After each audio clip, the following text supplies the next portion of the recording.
सिद्धार्थ जी आगे आ जाओ।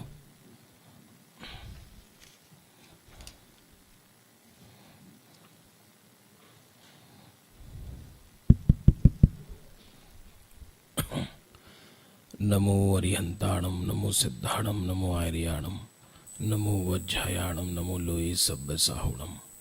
मंगलम भगवान वीरो, मंगलम गौतमो गणी, मंगलम कुंद कुंदाद्यो, जैन धर्मोस्तु मंगलम। सर्वमंगल मांगल्यम सर्वकल्याणकारकम, प्रधानम सर्वधर्माणाम जैनम जयतु शासनम। मंगल में मंगल कर्ण बीतराग विज्ञान, नमो ताहि जाते भई अरहंतादि महान। करि मंगल करि हो महाग्रंथ करन को काज, जाते मिले समाज सब पावे निज पद राज। अष्टानी का परम पवित्र पर्व अनादि निधन है। अनादि निधन में तर्क नहीं चलता। किसने बनाया, तर्क नहीं चलता। अनादि अनंत की भाव भासना हुए बिना जैन शासन समझ में नहीं आता। हर चीज का कोई लॉजिक हो ये जरूरी नहीं। जैसे वर्षा ऋतु में बीज बोने पर बीज जल्दी अंकुरित होता है, उसी प्रकार पर्व के दिनों में आत्मा में बोए हुए संस्कार के बीज जल्दी अंकुरित होते हैं। ये बात श्री टोडरमल जी के अभिन्न साथी ब्रह्मचारी रायमल जी ने लिखा है। पर्व में किया हुआ पाप भी जल्दी फलित होता है और धर्म भी जल्दी फलित होता है। क्यों का क्या प्रश्न है? जिसको ज्यादा क्यों हो उसके लक्षण चतुर्गति भ्रमण के हैं। क्यों का जवाब तो आधुनिक साइंस पर भी नहीं है, हो सकता नहीं है। अग्नि क्यों गर्म है उनसे पूछो, पानी क्यों शीतल है पूछो, है बस इसलिए है। आज गुरुदेव श्री ने भाव पाहुड़ में 3 गाथाएं चली थी, 112, 113 और 114। भाव बिगड़ने के उपाय 4 संज्ञाएं बताई। फिर भाव शुद्धि के लिए सम्यक दर्शन सहित उत्तर गुण का पालन करना। मूल गुण के बिना वो पद सुरक्षित नहीं रहता और उत्तर गुण के बिना व्यक्ति आगे नहीं बढ़ता। क्योंकि मूल गुण गायब हो जाए तो उस गुण स्थान से गिर जाए, और उत्तर गुण ना हो तो जीव आगे और आरोहण नहीं कर सकता। उत्तर गुण परंपरा से यथाख्यात चारित्र का कारण कहलाता है। फिर 114 में तत्व की भावना भाई। विषय तो बहुत अद्भुत है, जीवन लगाना पड़े। लोक में कोई भी विद्या सीखने के लिए व्यक्ति को जीवन अर्पण करना पड़ता है। इसलिए अब एक भव अनंत काल के लिए समर्पित करना है। यदि हम एक भव आत्मा के लिए समर्पित नहीं कर सकते तो फिर हमें सुखी होने का अधिकार नहीं है। विषय बहुत सूक्ष्म रहस्यपूर्ण चिट्ठी में आ रहा है। कल यहां तक आ गए थे कि वो ज्ञानी सविकल्प से निर्विकल्प कैसे हुआ। निर्विकल्प की वांछा विकल्प को जन्म देती है। सत्य तो ये है कि अनुभूति की इच्छा अनुभूति से विरुद्ध तत्व है। इसलिए अनुभूति की इच्छा से अनुभूति नहीं होती, बल्कि ज्ञायक के प्रेम के जोर से प्रकट उपयोग अंदर समा जाता है। भैया समझ में आ रहा है नहीं आ रहा है? जब तक कोई व्यक्ति थका ना हो तो करोड़ों कोशिश कर ले, निद्रा नहीं आ सकती। करोड़ों कोशिश कर ले। प्राय ऐसा देखा जाता है कि बच्चे दिन में सो जाते हैं और रात्रि में जागते हैं। छोटे बच्चे, माँ दिन में जागती है, रात में सोती है। वो करोड़ों प्रयत्न करने पर भी बच्चा खेलता रहता है, सोता नहीं, क्योंकि थका नहीं है। तो हमारा उपयोग अभी जगत से थका नहीं है। क्यों थका नहीं है? क्योंकि उसे जड़ की महिमा है, जगत की महिमा है। विकल्प कैसे मिटे? ये विकल्प आमंत्रण है। समझ में आ रहा है? विकल्प परद्रव्य है और हमें परद्रव्य से द्वेष नहीं, इसलिए विकल्प रहे। मुझे विकल्प की क्या चिंता है? जब तक विकल्प परद्रव्य जैसा भाषित ना होगा तब तक विकल्प उत्पन्न होते ही रहेंगे। हम विकल्पों को मिटाना क्यों चाहते हैं? क्यों मिटाना चाहते हो? सत्य तो यह है कि प्रकाश को कभी अंधकार की चिंता नहीं हुई कि अंधकार जाएगा या नहीं जाएगा। प्रकाश हो और वो प्रकाश ये चिंता करे मैं उत्पन्न हुआ और अंधकार नहीं गया तो क्या होगा?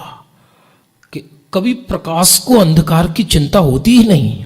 सत्य तो यह है कि प्रकाश ने अंधकार का चेहरा देखा नहीं। तो निर्विकल्प अनुभूति का उपाय स्वरूप का जोर है। गायक का ऐसा प्रेम कि गायक, फिर से सुनना, थोड़ी सी दिशा का अंतर है कि गायक के प्रेम का विकल्प तो हमें है लेकिन गायक का प्रेम नहीं है। हाँ, गायक के विकल्प का प्रेम है। ऐसा वाणी में भी बोलते हैं हम कि गायक से प्रेम करो, गायक से प्रेम करो, गायक से प्रेम करो। तो गायक के प्रेम की चिंता है, गायक की चिंता नहीं है। अनुभूति स्वरूप प्रगट उपयोग अनुभव में कैसे उतरता है? यदि प्रगट उपयोग ये विचार करने लगे सविकल्प के काल में, चलो अब हम आत्मा का अनुभव कर लेते हैं, हमारे बिना आत्मा सूना पड़ा है। समझ लो उसने हत्या कर दी आत्मा की। अरे समझ में आ रहा है नहीं आ रहा? चक्रवर्ती अपनी सेना को सम्मान देता है। सेना से चक्रवर्ती का सम्मान नहीं होता। चक्रवर्ती को एक अभिन्न संस्रुत रिद्धि होती है जिसके कारण 12-12 योजन तक के जीवों की शब्द उनके कान में पड़ते हैं। सेना पड़ाव डाली हुई थी। सैनिक सोच रहे थे लड़ते हमें हैं, चक्रवर्ती ये बनता है। लड़ते हमें, कन्याएं इनको मिलती है, वो भी 96,000। अपनी जिंदगी तो इसी में जा रही है। चक्रवर्ती के कान में ये बात पड़ गई। महापुरुष बल के द्वारा किसी का निग्रह नहीं करते बल्कि समाधान देते हैं। चाहता तो वो कह सकता था कि हम आपको बंद कर देंगे जेल में, ऐसी बकवास मत करना। ये तुच्छ पुरुषों के वचन हुआ करते हैं। चक्रवर्ती ने सेना को एकत्रित किया और कहा मेरी उंगली मुड़ गई है, सीधी नहीं हो रही।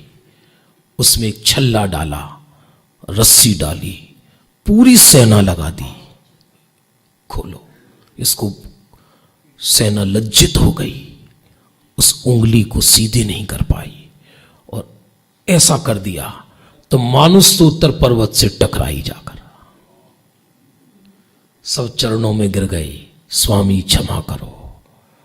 अरे तुम्हारे चक्रवर्ती के कारण सेना का बल है या सेना के कारण चक्रवर्ती का बल है? चक्रवर्ती के कारण सेना का बल है।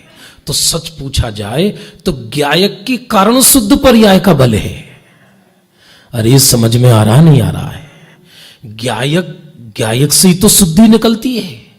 ज्ञायक से शुद्धि निकलती है, इसका अर्थ क्या कि ज्ञायक तो एक ऐसा निधान, कृपा निधान है। जब अपना पंचकल्याणक हुआ था तो शायद कुबेर भूल गए हों, कुबेर ने एक वाक्य बोला था, मानी सौधर्मिंद ने कहा तुम कुबेर हो, जाओ नगरी की रचना करो, धन वर्षा करो। तब कुबेर लज्जित होकर कहता है, नाथ सच पूछा जाए तो कुबेर तो ये शुद्धात्मा है जिसमें अनंत काल तक रत्नत्रय की रतन निकलती रहेंगी तो भी कभी खाली होने वाला नहीं है। लेकिन यदि एक भी नदी समुद्र में ना मिले तो नदी सूख नहीं जाती, समुद्र सूख नहीं जाता। और समुद्र में नदियां खूब उफन उफन के गिरे तो समुद्र को हर्ष नहीं होता। समझ में आया? उसी तरह रत्नत्रय की निधियां और अनुभूति बार बार स्वरूप में जाकर मिले तो भी स्वरूप तो सम्राट की तरह बैठा रहता है, और अनुभूति ना भी हो तो भी स्वरूप को कोई फर्क नहीं पड़ता। स्वरूप अनुभूति से महान नहीं है। अरे ख्याल आ रहा है? नहीं आ रहा है? स्वरूप तो स्वरूप है। एक चक्रवर्ती के पास कोई बार बार बाहर का कोई व्यक्ति आया भेंट देने रत्नों का थाल भरकर। उनका दूत पूछता, महाराज ये थाल कहां रख दे? महाराज थाल कहां रख दे? मेरे सर पे रख दो। बोले इसको गाय के कचरे में डाल दो जाकर। और वो चक्रवर्ती खुद उठकर सिंहासन से उसको पकड़े थाल को, तो चक्रवर्ती नहीं हरिजन है। समझ में आ रहा? नहीं आ रहा? उसी तरह कदाचित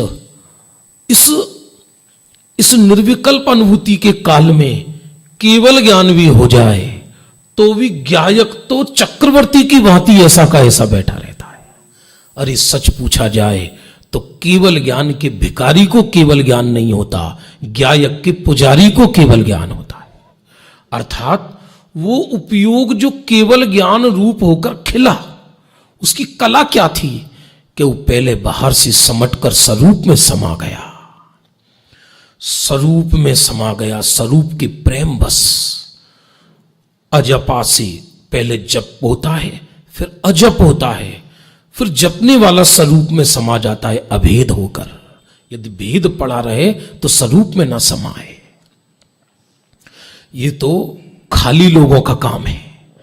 जो कर्म चेतना के भार से जल रहे हैं उनको नहीं आएगा समझ में। कभी कभी विचार आता है कि हम जब मुमुक्षु नहीं थे तब भी व्यस्त थे, और मुमुक्षु हो गए तब भी व्यस्त हैं। पहले लौकिक कार्य का भार था सर पर, अब पारलौकिक कार्य का भार हो गया सर पर। कर्म चेतना का डाइवर्जन हुआ है, कर्म चेतना नहीं मिटी। यदि मुझे अनुभव का भी भार हो तो फिर कैसा अनुभव? अनुभव क्यों? जब मेरे स्वरूप में भी श्रम मुझे करना पड़े तो मैं पहले ही अच्छा था कि जगत के श्रम करके चतुर्गति के दुख उठाता था। यहां भी श्रम करना पड़े तो आराम कहां है फिर? अरे समझ में आ रहा है? नहीं आ रहा? और आराम नहीं तो सुख कहां है? ऐसा एक एक पहरा ऐसा है, सच कह रहे हैं, व्यक्ति डूब जाए हिलने का मन ना करे, ऐसा तत्व है। बणी तमे कहां गया था? कहां हो गया था? कुछ पता है आपको? कि जो मति श्रुत ज्ञान था वही मति श्रुत ज्ञान स्वरूप का लक्ष्य करने लगा तो अतीन्द्रिय कहलाने लगा। ये हो गया था वस्तु विचार अध्यावते, हो गया था ना। आगे बणी तमे लखियों के आत्मा अतीन्द्रिय छह। अब मैं रिपीट करूंगा तो रिपीट करने के लिए 7 दिन चाहिए। इतना विषय है इसमें, यानी एक एक पहरा में एक एक ग्रंथ लिख जाए, इतना गहरा विषय है। किसी को टोडरमल जी की आत्मा समझना हो तो रहस्यपूर्ण चिट्ठी का स्वाध्याय करें। ऐसा गजब का गहरा विषय है, कोई कल्पना भी ना कर सके, इतना गहरा। अभी तो और जबरदस्त विषय हैं आगे, इतने गहरे विषय हैं कि अनुभवी ही इन प्रश्नों का उत्तर दे सकता है। साधारण व्यक्ति कोई कैसे थे? बणी तमे लख्यूं के आत्मा अतीन्द्री छे, तेथे अतीन्द्री वडेज ग्राह्य थई सके तो भाई श्री मन अमूर्तिक ने पण ग्रहण करे छे। प्रश्न समझ में आया? अरे प्रश्न समझ में आया नहीं आया? शिष्य ने प्रश्न किया, जो पत्र आया था, उस पत्र में यह प्रश्न था, हम तो मति श्रुत ज्ञान वाले हैं और अतीन्द्रिय वस्तु को अतीन्द्रिय पर्यायी तो ग्रहण कर सकती है, इंद्रिय अतीन्द्रिय को कैसे ग्रहण करेगा? शब्द उस अनंत भाव वाले अमूर्तिक आत्मा को कैसे ग्रहण करेगा? तब टोडरमल जी उत्तर देते हैं कि मन अमूर्तिक पदार्थ ने पर ग्रहण करे छे। मन का विषय दोनों है, मूर्तिक भी और अमूर्तिक भी। इंद्रिय का विषय तो एकांत रूप से मूर्तिक ही है, इंद्रिय का विषय तो मूर्तिक है। और इंद्रियों का तो इतना भी विश्वास करने योग्य नहीं कि इंद्रिय स्वयं इंद्रिय को ही नहीं जानती। इस सभा में बैठा कौन ऐसा विचक्षण पुरुष है जिसने अपने नेत्र स्वयं अपने नेत्रों से देखे हो? है कोई व्यक्ति? जिह्वा बाह्य रस का सेवन तो करती है, लेकिन जिह्वा स्वयं जिह्वा के रस को नहीं जानती। कर्ण बाह्य शब्द तो सुनते हैं, लेकिन अंतर शब्द को नहीं सुनते हैं कहीं। इंद्रियों के मुख ही बाहर खुलते हैं सारे के सारे। इसलिए इंद्रियों से दिखाई देने वाला दृश्य काल्पनिक है। सत्य तो यह है, जैसा जगत है वैसा हमें नजर आता नहीं, और जैसा नजर आता है वैसा है नहीं। ये कल्पना है, कल्पना। उस दिन हम आध्यात्मिक कहलाएंगे जिस दिन इस सभा से निकल कर जाएं तो जगत एक चलचित्र की भांति कल्पना नजर आए, दिवा स्वप्न। ये सड़कों पर मुर्दे घूम रहे हैं, मुर्दे। इस मिट्टी को लादे हुए, मिट्टी के घरों में मिट्टी की ममता को लिए हुए मोही जीव घूम रहे हैं जगत में। ऐसा उसमें है क्या दम जिसे जगत विकास कहता है? ये सब पुद्गल का षड्यंत्र है, पुद्गल का षड्यंत्र। तो इंद्रिय ज्ञान तो आत्मा को ग्रहण कर सकता ही नहीं, पर मन के दो धर्म हैं। मन इंद्रिय जड़ को भी ग्रहण करता है और अमूर्तिक को भी ग्रहण करता है। कारण करे छे कारण के मति श्रुत ज्ञान नो विषय सर्व द्रव्य कया हता तत्वार सूत्र कया छे। तत्वार सूत्र में कहूं के मत श्रुतियोर निबंधो द्रव्येषु असर्व पर्यायेषु। संधि विच्छेद करेंगे ना इसका, तो द्रव्येषु असर्व पर्यायेषु। कठिन लग रहा है विषय? बोलो, नींद आ रही है क्या? बंबई वाले लोग थके बहुत रहते बेचारे। थक गए हो तो सो जाओ। बलजोरी का काम नहीं अपने यहां। आनंद भोगने आते हैं, सर को भारी करने नहीं आते। ऐसा करके ऐसा अंतर इतना है कि ऐसे सो जाओ कि कभी बाहर निकलने का अवसर नहीं मिले, अंदर ही अंदर सो जाओ। स्मरण करने की कोशिश मत कर, आराधना के नाम पर रटने की कोशिश मत कर, तत्व को जानने के नाम पर पढ़ने की कोशिश मत कर, क्योंकि मैं जानन स्वरूप हूं, जानन स्वरूप हूं। क्योंकि जो मेरा स्वभाव ही नहीं है उस पर मेरा जोर क्यों है? मैं जो हूं उस पर मेरा जोर क्यों नहीं है? ये तो बाहर की स्टार्टिंग की बातें हैं।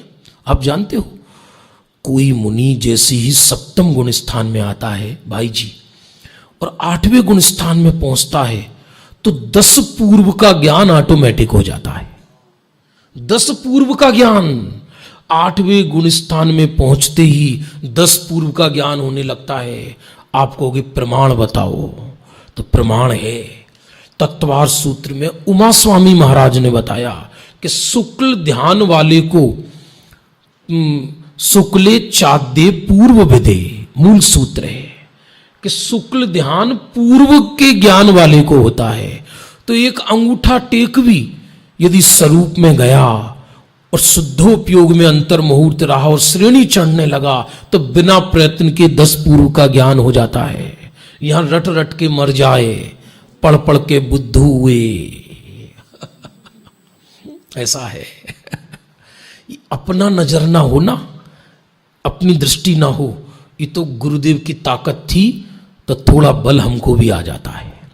ये हमारा बल नहीं है, ये जिनवाणी का बल है वास्तव में देखा जाए तो। इसलिए वही मन, फिर से सुनना, मन माने, लोग समझते मन माने इधर इधर, या हार्ट को मन समझते हैं। वो मन तो बहुत द्रव्य मन भी सूक्ष्म है। यह द्रव्य मन की बात न थी, भाव मन की बात है। भाव मन माने प्रगट उपयोग।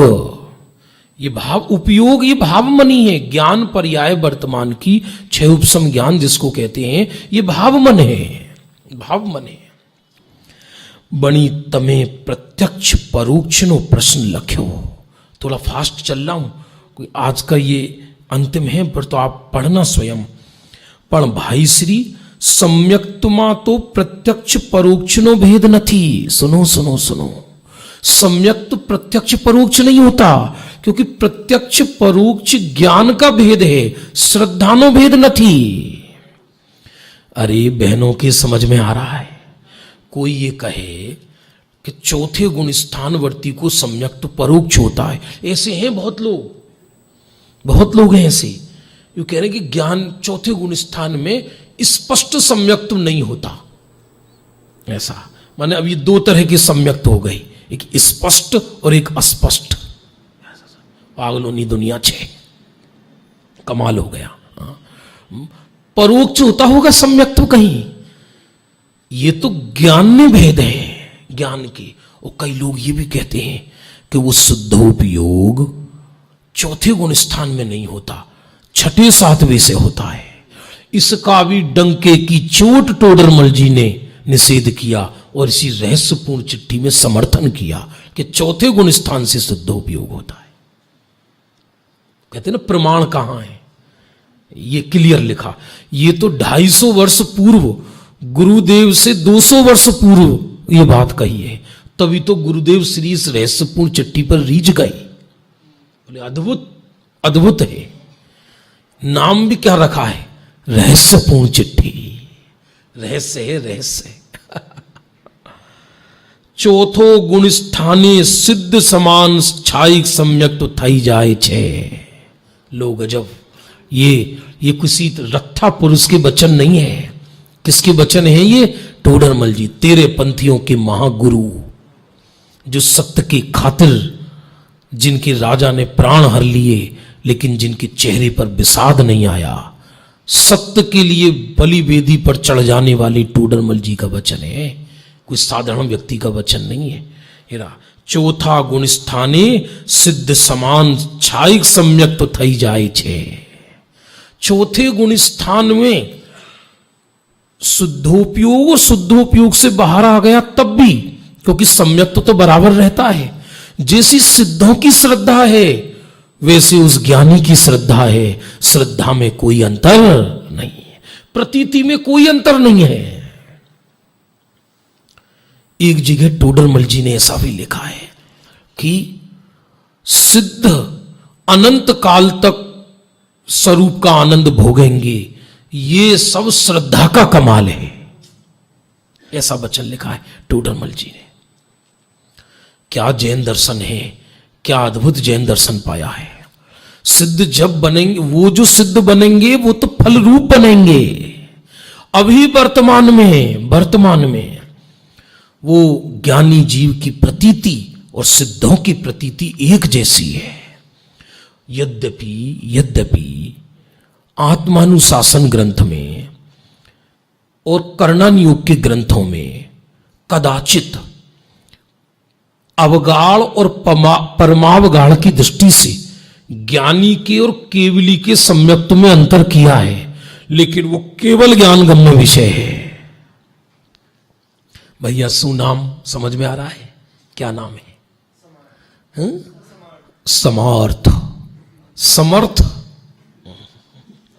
अब बेचारा क्या करे, लंदन में तो पढ़ रहा है, सब छोड़कर आ जाओ, वहां कुछ नहीं है, कुछ नहीं है। इतना तो आपके माता पिता ने आपको यहां करके दे ही दिया। इतना मैं तो कहता हूं एक एक व्यक्ति पर इतना है यहां पर कि 7-7 पीढ़ी खाएगी। तो फिर बैठ के केवल ज्ञान लो ना आराम से, काय को भटक रहे हो इधर उधर। सब कहीं कुछ नहीं है, कहीं कुछ नहीं है। पूरे विश्व में अनंत अनंत बार भ्रमण किया है व्यक्ति ने, पूरी क्षेत्र परावर्तन में आता, एक एक प्रदेश में अनंत अनंत बार जन्मा है। कहां जाए व्यक्ति। जो सुख अंदर लोक में कहावत है, मन दुखी हो ना, तो दुखी व्यक्ति को जिसको 10 दिन से भोजन नहीं मिला उसको चांद पर ले जाकर रख दो तो वो क्या खोज कर लाएगा वहां। भूखे को रोटी चाहिए, चांद नहीं चाहिए।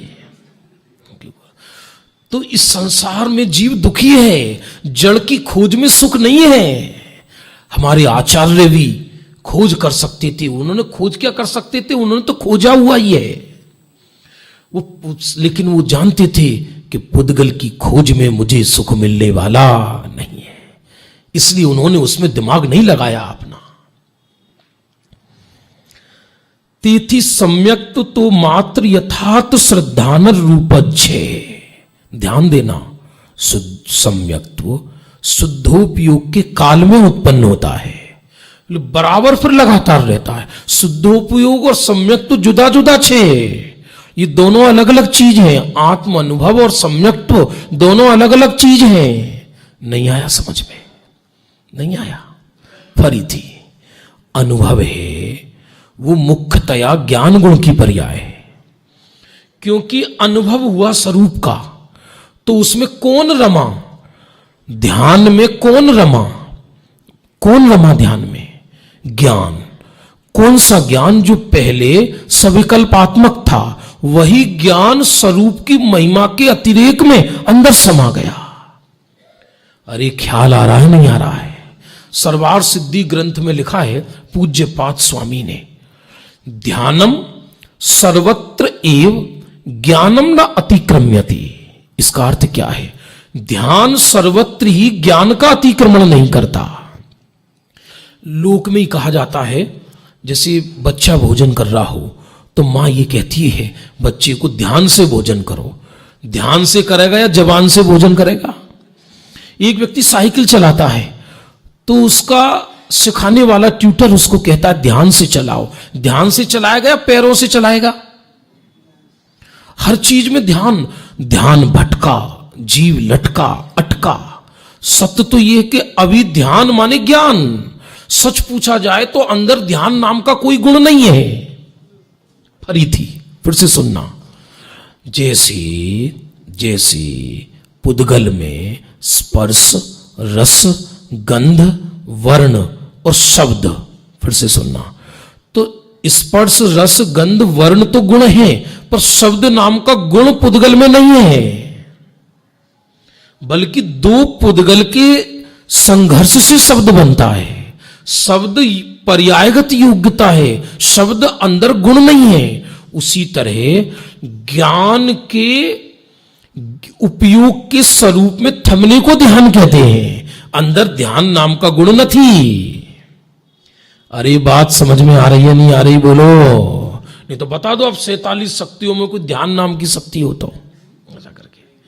श्रद्धा, ज्ञान, चारित्र, ये सब गुण तो हैं और ज्ञान गुण है, तो फिर ध्यान की चर्चा क्यों चल रही है? ये कि वो ज्ञान, वो उपयोग, उपयोग कहो, ज्ञान कहो, मन कहो, भाव मन कहो, एक ही बात है। भाव मन कहो, उपयोग कहो उसको, और वो ही उपयोग जब स्वरूप को विषय बनाने लगता है तो उसको ध्यान कहते हैं। ध्यान तो हर किसी का चल रहा है, आर्द्र रौद्र चल रहा है, प्लानिंग में व्यक्ति का माथा चल रहा है। अभी व्यक्ति यहां बैठे बैठे हम मुंबई वाले हैं, क्या करें? बहुत मुश्किल है। मैं सच कह रहा हूं, जो जितनी ज्यादा जगत की प्लानिंग कर रहा है वो तो कर्मोदय उसे देखकर हंस रहा है। रामचंद्र जी का दूध से अभिषेक होने वाला था। स्वर्ण कलश भरे हुए थे, सोने की कलश। सौभाग्यवती स्त्रियां उनका अभिषेक कर रही थीं, तैयारियां चल रही थी राजपाट की। पिता श्री जनक ने, दशरथ ने कोने में बुलाया, ऐसा है भाई, अभिषेक तुम्हारा नहीं भरत का होगा, तुम्हें बन जाना है। राम के चेहरे पर सिकन भी नहीं आई। बोले पिताश्री, मेरा नाम तुमने राम जो रखा है, राम माने जो रमे सो राम। मुझे वन में रहूंगा तो भी मैं रमूंगा, और महल में रहूंगा तब भी मैं रमूंगा। तुम्हारा पुत्र जो हूं ना मैं, बस प्लानिंग तो राज्याभिषेक की थी। और गए वन तो पद्म पुराण में ऐसा लिखा, अलंग शक्तिर भवितव्य तेयम, हे भवितव्यता तेरी शक्ति अलंघनीय है। बाहर जो संयोग है, जिसकी चिंता में मैं दिन रात जला जा रहा हूं, जिसकी प्लानिंग में मैंने आत्मा का नाश किया है, जो उपयोग स्वरूप को अंतर मुहूर्त ग्रहण करे तो केवल ज्ञान हो जाए, उस उपयोग को पंचेंद्रीय विषय कसायों में जला रहा है। एक चक्रवर्ती बारिश हो रही थी, महल के ऊपर बैठा था। उसकी पत्नी ने देखा एक व्यक्ति पानी की धार में लकड़ी इकट्ठी कर रहा है। तो उसकी पत्नी चक्रवर्ती से कहती है, स्वामी मुझे शोभा नहीं देता कि आप इस नगर के चक्रवर्ती और कोई इतना निर्धन कि पानी में लकड़ी बीने और फिर अपना जीवन यापन करे, इसकी गरीबी मिटाओ। उन्होंने उसको बुलाया तो अकेला नहीं आया, पत्नी को साथ लेकर आया, क्योंकि वो तो भोला वाला था। तो पहली बार घुसा चक्रवर्ती के महल में, कांप रहा। यदि कोई नया व्यक्ति पहली बार डाइनिंग टेबल पर बैठे तो चम्मच को मुंह की जगह आंख में मार ले, इसको एबनॉर्मलिटी कहती है। ये मनोविज्ञान है ऐसा। चिकने फर्श पे फिसल जाए, खा ही नहीं पाए, क्योंकि उसे अभ्यास नहीं। कांप रहा, चक्रवर्ती के रत्नों के महल में खड़ा। उन्हें बोलो तुम्हें क्या चाहिए? पत्नी से बोला तुम ही मांग लो, तुम ही शिकायत की पिंड हो, बाद में तुम घर जाकर लड़ोगी हमसे, क्या मांग लिया क्या नहीं मांग लिया। और उसने दिमाग चलाया, चतुर थी ना, पाप के उदय में देने वाला तैयार भी हो तो मांगने वाली की बुद्धि भ्रष्ट हो जाए, तो पाप के उदय में मांगा भी ना जाए। उन्होंने कहा, अब दिमाग लगाया। और जो साधारण लोग होते हैं वो तो बेचारे, उनको औरतों को क्या है यही समझ में आता, सिलेंडर खत्म हो गया है, घर में झाड़ू टूट गई है, वो बेचारी क्या करे। घर की बेचारी महिलाएं ये चाहिए वो चाहिए। हाथ जोड़कर बोली, महाराज कई दिन से इनको कह रही हूं मैं, घर की झाड़ू टूट गई, एक बढ़िया सी झाड़ू दे दो, ऐसी दो इस बार टूटे नहीं, क्योंकि आप चक्रवर्ती जो हो। बोले और कुछ मांग ले? बोले ना, झाड़ू ही चाहिए। और मैं क्या मांगू, सब है हमारे घर में, एक झाड़ू लाकर नहीं देते, ये झाड़ू दे दो, झाड़ू टूट गई है। उन्होंने एक सुंदर सी झाड़ू दे दी।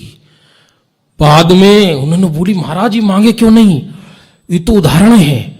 उसी तरह इसको स्वरूप के लक्ष्य से अंतर मुहूर्त करे तो केवल ज्ञान लक्ष्मी प्राप्त हो जाए, लेकिन ये मूर्ख उस उपयोग से पंचेंद्रीय विषय कसाई की झाड़ू मांगता है। अरे समझ में आ रहा नहीं आ रहा है? ये उसकी बात नहीं है, वो तो उससे ज्यादा यहां हम सब मूर्ख बैठे हुए हैं। किसी व्यक्ति विशेष को मूर्ख कहे तो लड़ बैठे। ऐसा ही है, ऐसा ही है।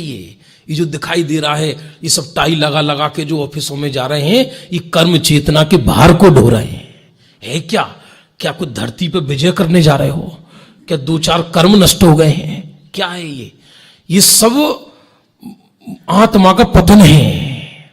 सत्य तो ये है, एक बार वही मति श्रुत ज्ञान से तू स्वरूप को लक्ष्य कर तो तू निहाल हो जाए। अरे तेरे घर में देवता आएंगे, देव तेरी, इसलिए तीर्थंकर जो होते हैं ना, उनके वस्त्राभूषणों की व्यवस्था स्वर्ग से देव करते हैं। सौधर्म इंद्र लाता है, इतना पुण्य होता है। ये निर्दोष पुण्य भी उनको होता है जो स्वरूप की आराधना करते हैं, जो स्वरूप से च्युत होकर कर्म चेतना की आग में जलते हैं। उनका उदय भी ऐसा विपरीत हो जाता है कि लो तुम्हें व्यस्त रहने की आदत है तो लो व्यस्त रहो, ऐसा है। तेथी सम्यक्त तो मात्र यथार्थ श्रद्धान रूप छे, शुभ अशुभ कार्य करतो पण रहे छे। तेथी काई यथार्थ पदार्थ श्रद्धान ना होए एमु होतु नथी। परिणाम तो गुण स्थान प्रमाण होंगे, शुभ अशुभ भाव तो होते रहेंगे। उसको अभी तेथी तमेजे लख्यू हते कि निश्चय सम्यक्त प्रत्यक्ष छे અને व्यवहार सम्यक्त परोक्ष छे ते एम नथी। सम्यक्त्व ना तो त्रण भेद छे। कोई ये समझे कि व्यवहार सम्यक्त्व सुनो सुनो सुनो परोक्ष है और निश्चय सम्यक्त प्रत्यक्ष है, एम नथी, ऐसा नहीं है। सच बात पूछा जाए तो व्यवहार सम्यक्त तो सम्यक्त्वज नथी, वो तो राग छे। क्यों? क्योंकि वो तो सात तत्व का चिंतन है, देवगुरु धर्म का विश्वास है, वो राग रूप है। उसको व्यवहार सम्यक्त कहने में क्यों आता है कि जिसको निश्चय सम्यक्त हुआ उसको पूर्वचर व्यवहार में जो देवगुरु सच्चे देवगुरु की उपस्थिति में जो उसको स्वरूप की श्रद्धा हुई थी तो वो व्यवहार कहने में आया। पर सम्यक्त तो प्रत्यक्ष ही होता है। आगे त्रण भेद छे, तेमा उपसम सम्यक्त अनिच्छायिक सम्यक्त तो निर्मल छे। ये दोनों ही निर्मल हैं। फिर से सुनना, चाहे छायिक सम्यक्त हो या उपसम सम्यक्त हो, ये सम्यक्त उत्पन्न वाले को मालूम नहीं होता। फरी थी, मुझे पता है लोग प्रश्न कर सकते हैं, सारे दिन मेरे पास फोन आ रहे हैं आजकल, लोगों के प्रश्न आते हैं, भरा रहता फोन प्रश्नों से कि भाई क्या कह रहे हो आप, कैसी बातें कर रहे हो। कि हाँ, प्रमाण सहित उत्तर। जिसको अनुभूति हुई, फिर से सुनना, स्वरूप की, और स्वरूप का अनुभव हुआ, तो उस समय कर्म का उपशम हो रहा है या क्षय हो रहा है उसे मालूम है क्या? उसे तो मालूम नहीं है। एक बात और, सम्यक तो उत्पन्न होने पर तो ज्ञानी को मालूम पड़ता है, लेकिन कदाचित सम्यक छूट जाए तो मालूम ना भी पड़े। फरी थी, क्या हुआ? किसी जीव को शुद्धोपयोग के काल में सम्यक्त उत्पन्न, जब भी प्रथम बार सम्यक्त होगा तो शुद्धोपयोग के काल में ही होगा, ये नियम है। शुद्धोपयोग छूटने पर तो मालूम पड़ेगा कि मैं शुद्धोपयोग से च्युत हो गया, लेकिन कदाचित सम्यक्त से च्युत हो जाए तो जरूरी नहीं है उसे मालूम पड़ ही जाए कि मैं सम्यक्त से च्युत हो गया हूं, क्योंकि उस स्थूल श्रद्धा तो वही बनी रहती है बाहर में, अंदर ही अंदर कहीं ऐसा आया है क्या ग्रंथों में? कहां आया है? किसी जीव को सम्यक्त होने के बाद भी 6 कारण ग्रंथों में गिनाए हैं जिससे जीव सम्यक्त से भी च्युत हो जाता है, जिसे सम्यक्त से भी छूट जाता है जीव। वो विषय लूंगा तो अलग विषय हो जाएगा पूरा, ऐसा है। लेकिन कदाचित मालूम ना भी पड़े और शुद्धोपयोग से च्युत होगा तो मालूम पड़ेगा। तो मुझे उपसम सम्यक्त हुआ या छायिक सम्यक्त हुआ है, उस सम्यक्त्वी को नहीं मालूम। वो तो अवधि ज्ञानी बता दें कि इन्हें उपसम सम्यक्त हुआ है या इन्हें छायिक सम्यक्त हुआ है। इस काल में तो छायिक सम्यक्त होता ही नहीं है।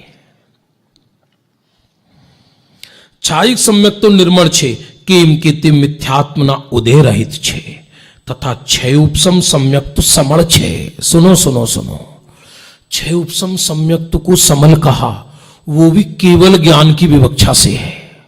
छह उपसम सम्यक्त इतना समल नहीं है कि वो मिथ्या दृष्टि कहलाए। अरे भैया, समझ में आ रहा है? कठिन लग रहा है विषय, युवा वर्ग को कठिन लग रहा है। भैया, एक बार इसमें जीवन लगाना पड़े, प्रतिज्ञा लेकर जाओ, प्रतिज्ञा लेकर। जीवन बहुत थोड़ा है, सब गुरुदेव श्री ने अर्थ खोले हैं। चल मल अगाढ़ दोष लगते हैं, लेकिन वो ऐसा दोष नहीं है कि वो अनुभूति से च्युत हो जाए या प्रतीति से च्युत हो जाए। यद्यपि छायोपशमिक सम्यक्त्व को समल कहा, पर वो ऐसा समल नहीं है कि वो मिथ्यात्व कहलाए। ये तीनों ही सम्यक्त्व कहलाते हैं। और छायोपशमिक सम्यक्त्व तो ऐसी कमाल की चीज है, बनारसी दास जी ने लिखी कि एक व्यक्ति छायोपशमिक सम्यक्त्व वाला दिन में कितनी बार सम्यक्त्व से मिथ्यात्व और मिथ्यात्व से सम्यक्त्व में जाता है। बनारसी दास जी ने मूल छंद लिखा, छायोपशमी समकिति की, जैसे लोहे की संडासी, लोहार की जो संडासी होती है ना, लोहार की, क्षण माही आग में और क्षण माही पानी में, ऐसा भी होता है। मे बी पॉसिबल, जरूरी नहीं है, लेकिन ऐसा भी हो सकता है कि वो सम्यक्त्व से मिथ्यात्व और मिथ्यात्व से सम्यक्त्व दिन में कितनी बार करे, लेकिन स्थूल श्रद्धा स्वरूप की रहती है, वो उसे मालूम नहीं पड़ता। अमूर्तिक परिणाम है ना। यहां तो सारी बात चिट्ठी है, ये अद्भुत सूक्ष्म चिट्ठी है। आप इसको घर जाकर मैं हाथ उठाकर पूछवाना चाहता हूं, अध्यात्म संदेश गुरुदेव श्री का प्रवचन किस किस ने पढ़ा? एक पेज भी इन 8 दिनों में। एक बहन हाथ उठा रही है इधर पूरी सभा में, और इधर पुरुष वर्ग में भाई श्री, वो तो बहुत गहरे स्वाध्यायी हैं। अच्छा, और कोई? पंडित जी आप पढ़ने की कह रहे हो, यहां से छूटते हैं तो जल्दी भागते हैं ऑफिस में, आपको पढ़ने की पड़ रही है। जीवन लगाना पड़े, जीवन लगाना पड़े भाई, इसके बगैर कुछ नहीं है। करोड़ों छोड़ जाना, करोड़ों दूसरे खाएंगे, उसको कमाओगे तुम, भोगेंगे दूसरे। बहुत अभी समय नहीं है, ऐसे ऐसे एग्जाम्पल हैं कि विदेशों में अरबों खरबों कमाई किसी कंपनी वाले ने, और बाद में देह में रोग हो गया तो उनसे लोग पूछते हैं, करोड़ों खरबों रुपए कमा लिए तो बढ़िया अच्छे हॉस्पिटल में ही तो एडमिट कर दोगे, कोई आयु को तो नहीं बचा लेगा कोई जीव। लाशों की दुर्गतियां हो रही हैं लोगों की। वहां दिल्ली में अपोलो में इधर उधर व्यापार चल रहा है रोग इलाज के नाम पर। सांस चलेगे साहब, आईसीयू में है, आईसीयू में है, आईसीयू में है, माने बड़ा पुण्यवान है। और साहब, और बड़े बड़े हरे हरे चोगे वाले ऐसा ऐसा करके फुस फुस फुस फुस कर रहे हैं, चल रहे, सांस चल रहे, सांस चल रहे। अच्छा, चाले छे अभी। और उन्हें मालूम है कि यदि हमने 12 बजे के बाद तक ये कहते रहे कोशिश कर रहे हैं, तो एक एक दिन का 1-1 लाख रुपया है। बोलो आप, उनको ये ट्रेनिंग दी जाती है। अरे भाई, ये अधिक पैसा नहीं कमाया होता तो सच में ऐसी दुर्गति नहीं करवाते आप अपनी। मैं कह रहा हूं, कोई 90 वर्ष का व्यक्ति है, 80 वर्ष का, 75 वर्ष का, उसकी किडनी खराब हो गई। अब किडनी बदलवाकर कब कितने जी लेगा वो? किसी दूसरे की किडनी लगवाकर कितना जी लेगा वो? शरीर के लिए तो छाछ और रोटी चाहिए और ज्यादा नहीं, इससे ही देह चल जाएगा, बस बहुत है। ये आत्म कल्याण के मार्ग में लगना। बाकी तो ये वर्तमान स्थिति, वर्तमान राजनीति, वर्तमान विश्व की परिस्थिति ऐसी है कि मुमुक्षुओं को ही कहो बहुत बड़ा सहारा है ये तत्व ज्ञान। ये समझ लो, इस काल में ये तत्व ज्ञान मिल गया हमको, तो ऐसा समझ लीजिए। वो कैलाश चंद जी साहब कहते थे, पवन जी के पिताश्री ऐसा कहते थे कि इस पूज्य गुरुदेव श्री ने वर्तमान पंचम काल, वर्तमान भरत क्षेत्र को विधेय क्षेत्र बना दिया है, और चौथे पंचम काल को चौथा काल बना दिया है। ये अपन जो जीवन जी रहे हैं, ये चौथे काल जैसा जी रहे हैं। ऐसा है, साधारण बात नहीं है। उनकी महिमा नहीं आनी चाहिए शराबी कबाबियों की। छोड़ो उन चिंताओं को। केम के सम्यक्त मोहिनियना उदय सहित छे।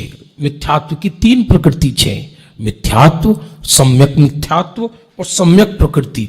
तो जहां चलमल अगाढ़ दोष लगता है वो देशघाती प्रकृति कहलाती है। तो उस समय वो ज्ञानी को पता नहीं है, ये अंदर ही अंदर होता रहता है स्वयं। द्रव्य कर्म दिखाई थोड़ी देते हैं। पण असम्यक्तमा प्रत्यक्ष परोक्ष ना कोई भेद तो छे नहीं। विषय बहुत है, अब मैं मात्र 5 मिनट में, क्योंकि 10:30 बजे समाप्त करना है, पूरी चिट्ठी के हर पैरा में क्या क्या टोडरमल जी साहब ने फरमाया है वो मैं आपको संक्षिप्त में बता देता हूं। इसमें इस चिट्ठी के अंदर तो बाद के जो पहरा है इसमें ये बताया कि प्रत्यक्ष और परोक्ष ज्ञान के भेद हैं, सम्यक्त्व के भेद नहीं। फिर आगे इसमें वर्णन आया और आगे, तो फिर वो आत्मा का अनुभव प्रत्यक्ष है या परोक्ष है, वो आत्मा का अनुभव। तो आचार्य कहते हैं कि वो मन ज्ञान अब अन्य विचार नहीं कर रहा, अब मन ज्ञान संपूर्ण से समट कर मन स्वयं अमूर्तिक है, तो स्वरूप में चला गया। फिर से सुनना, तो स्वरूप में चला गया, तो उस स्वरूप का जो वेदन हो रहा है वो प्रत्यक्ष है, प्रत्यक्ष है। एक उदाहरण दिया टोडरमल जी ने। शिष्य ने तुरंत प्रश्न उठाया कि साहिब आप कहते हो कि मति श्रुति ज्ञान परोक्ष है, तो फिर अनुभूति भी परोक्ष हुई। तो टोडरमल जी कहते तुमने कहा सो तो सत्य, कि सही है मति श्रुति ज्ञान परोक्ष है, बात सही है, लेकिन इंद्रियों का तो कोई काम नहीं वहां पर। जो मति श्रुत ज्ञान है, भाव श्रुत ज्ञान है, वो स्वरूप में लगा, तो उस समय आत्मा के प्रदेश प्रत्यक्ष नहीं होते, आत्मा के प्रदेश दिखाई नहीं देते, एक एक गुण पृथक पृथक दिखाई नहीं देता, जैसे केवली को नजर आता है। 12वें गुण स्थान तक आत्म अनुभवी को आत्मा के प्रदेश प्रत्यक्ष नहीं होती। अरे कुछ समझ में आ रहा है नहीं आ रहा है? प्रदेश का अर्थ है कि जो अमूर्तिक चैतन्य आत्मा के जो प्रदेश हैं वो दिखाई नहीं देते। जैसे एक अंधे व्यक्ति मिश्री खाए तो मिश्री का रंग नहीं जानता, लेकिन मिश्री का स्वाद जानता है। यह उदाहरण दिया टोडरमल जी ने। तो अंधे व्यक्ति को जो मिश्री का स्वाद आया वो प्रत्यक्ष है या परोक्ष है?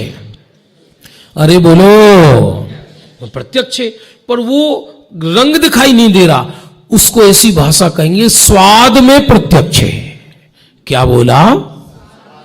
उसी तरह अनुभव के काल में वो आत्मा चौथे गुण स्थान से लेकर 12वें गुण स्थान तक की बात है, क्योंकि छाई ज्ञान 13वें गुण स्थान से होता है, तो 12वें गुण स्थान तक वो आत्मा स्वसंवेदन प्रत्यक्ष है शुद्ध उपयोग के काल में। 7वें से 12वें तक तो ध्यान अवस्था ही है पूरी, और चौथे और 5वें में कभी कभी होती है, वो भी टोडरमल जी ने लिया है। थोड़ा सा समय निकालना पड़े, थोड़ा सा पिकनिक का समय निकालकर इधर लगाओ। हम आपको सही कह रहे हैं। लोगों को लगता नहीं भैया चलो, घर में इतना दुखी है कि शनिवार रविवार होते ही होटलों में भागता है। उस शनिवार रविवार स्वस्थ मनोरंजन करो बैठकर, जिस दिन घर आपका सर्वार सिद्धि हो जाएगा उस दिन मोक्ष आपके घर में उतर ही आएगा। ऐसा है। अभी घर तो नरक हो रहे हैं और चर्चा आत्मा की कर रहे हैं, बहुत समस्या है। घर में वातावरण शुद्धात्मा का हो, शुद्धात्मा की चर्चा हो, दूसरी कोई चर्चा ना हो। फिर देखो देव को भी आने में मजबूर हो जाए देव कि अरे ये सर्वार सिद्धि नीचे कैसे है, ऐसा देव विचारने को मजबूर हो जाए। लेकिन बिना ऐसी लगन लगे, बिना ऐसी रुचि लिए कितनी भी चीख लो, कितना भी कह लो, अंदर तक जब तक व्यक्ति को नहीं जचती बात नहीं जचती, ऐसा लगता है। ये वर्णन आया। फिर बाद में नेक्स्ट पैराग्राफ में अब ए प्रमाणे प्रत्यक्ष परोक्ष प्रमाणना भेद कहा। और सुनना, अवधि ज्ञान और मन पर, एक शिष्य ने प्रश्न उठाया कि अवधि ज्ञान और मन परिय ज्ञान देश प्रत्यक्ष है, तो फिर इसमें अनुभूति होती है नहीं होती? कि देश प्रत्यक्ष होने पर भी मन परिय ज्ञान और अवधि ज्ञान का विषय पुद्गल है। अरे समझ में आ रहा नहीं आ रहा? इसलिए अवधि ज्ञान और मन परिय ज्ञान से अनुभूति का कोई संबंध नहीं है। हम लोग सोचते ना, हे भगवान हमें ऐसी रिद्धि हो जाए दूसरे के मन की बात पता पड़ जाए। भाई साहब बढ़िया है नहीं पता पड़ती, वरना आप कहोगे कि सारी दुनिया तुम्हारे विषय में क्या सोचती है, माथा फोड़ लोगे अपना। अवधि ज्ञान मनप्रिय ज्ञान का आत्मा की साधना से कोई संबंध नहीं है। सब केवल ज्ञान कि केवल अनुभूति तो पहले ही हो गई ना, केवल ज्ञान तो फल रूप होगा। अब तेरे पास पूंजी कौन सी है कि मति श्रुत ज्ञान, इसलिए जो अनुभूति होगी।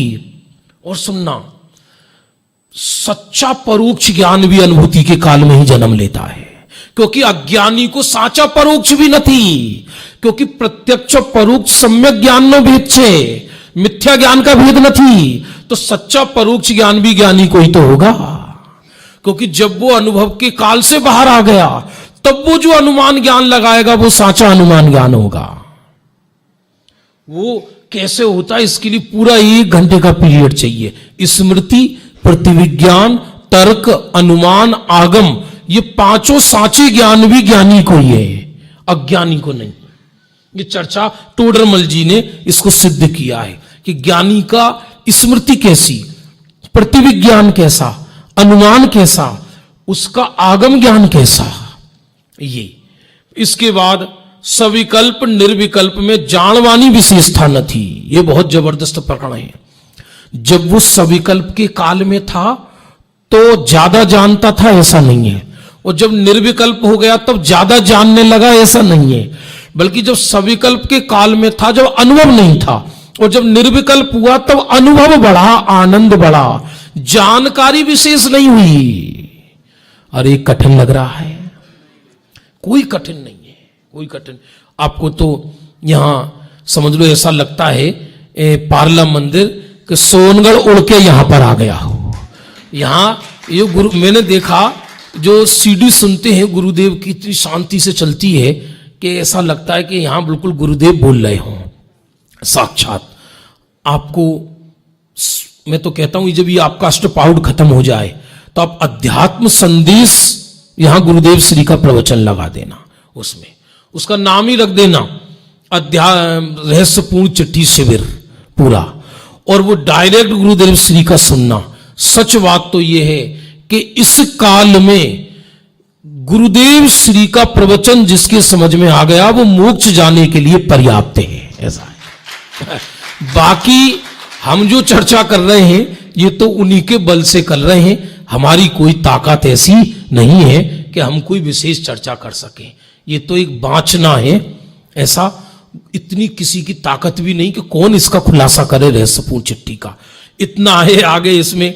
फिर एक प्रश्न और उठा है आगे कि शुक्ल ध्यान में भी पृथकत्व विचार, और वो थे ना 2 शुक्ल ध्यान के 2 पाए, उसमें भी विचार बताए हैं। उसमें भी पर द्रव्य गुण पर्याय का ज्ञान होता है, ऐसा बताया है। और आप ये कह रहे हो कि चौथे गुण स्थान में निर्विकल्प है। तो टोडरमल जी ने समाधान किया, कथन 2 तरह के होते हैं, एक सूक्ष्म एक स्थूल। जो वो अबुद्धि पूर्वक विचार बताए वो केवल ज्ञान गम्य है। बुद्धि पूर्वक तो स्वरूप का ही ज्ञान, स्वरूप में ही रमणता और स्वरूप का ही विश्वास ज्ञानी को होता है। इस तरह से ये रहस्यपूर्ण चिट्ठी अति संक्षिप्त में यहां से प्रस्तुत ही है। बस ये चूंकि अंतिम स्वाध्याय था, जो कुछ भी मैंने कहा वो मेरा बल नहीं था। जो भी हमने थोड़ा बहुत गुरुदेव को पढ़ा है, हो सकता है मेरे से ज्यादा आपने गुरुदेव श्री को पढ़ा हो, ऐसा हो सकता है। वहां मंगलायतन में कोशिश रहती है कि गुरुदेव श्री का स्वाध्याय आदि डेली करते हैं। समझ लीजिए इस पर्याय में भाव तो यही है कि केवल इसी मार्ग में रहें, दूसरा मार्ग कोई सुहाता नहीं है। कदाचित मेरे 6 उपसम ज्ञान या प्रमादवश कोई कुछ वाक्य अन्यथा निकला हो तो आप उसे सुधी सुधार कर ग्रहण करना। जो भी मैंने सत्य कहा वो गुरुदेव का समझना, और जो भी मेरे प्रमादवश अन्यथा निकला हो तो वो मेरा समझना और उसको सुधार कर ग्रहण करना, और इस मार्ग में लगे रहना। इस मार्ग से बड़ा और जगत में कोई मार्ग है नहीं। ऐसा समझ लो कि संसार समुद्र में गुरुदेव श्री की वाणी तत्व ज्ञान वज्र के किले में हमको सुरक्षित कर दिया है। बाल बांका होने वाला नहीं है, धरती पर बाल बांका होने वाला नहीं है। जब तक ये वाणी जिसके हृदय में है उसका बाल बांका होना वाला नहीं है। विश्व भी प्रतिकूल हो जाए, विश्व प्रतिकूल हो जाए, जिसकी जिनेश्वर की वाणी चित्त में बैठ गई, उसका कभी कभी अहित नहीं हो सकता, कभी अहित नहीं हो सकता। समय ज्यादा हो गया, अभी विराम लेते हैं।